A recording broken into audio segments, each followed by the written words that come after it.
This is microphone 1 of the Rode Wireless Go 2 system. The transmitter is set to -12 dB, connected into the iPhone 14 Pro using a USB-C to Lightning cable. The cable came with a different Rode system. I am recording this video using the Filmic Pro app, full paid version. It is up to date. The audio gain in the Filmic Pro app is set to -5 dB, which means the audio meter should not be clipping out of range here. This is microphone 1 of the Rode Wireless Go 2 system. Transmitter is still recording at -12 dB, but it is connected using a TRS to TRRS cable that came with a different vendor. This cable is plugged into the Lightning adapter into the iPhone 14 Pro. I am recording using a paid version of the Filmic Pro app.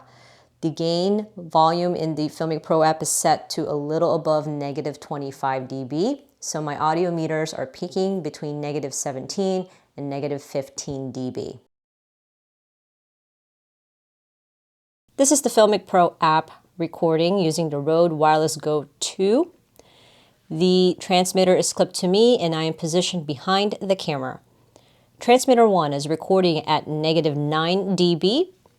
In the Filmic Pro app, the gain level is set to the maximum, and the meters are peaking at around -23, -22 dB. Test 1, 2, 3, 4.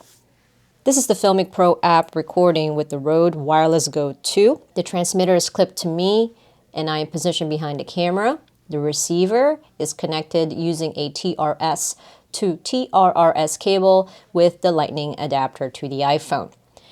The transmitter is recording at -9 dB.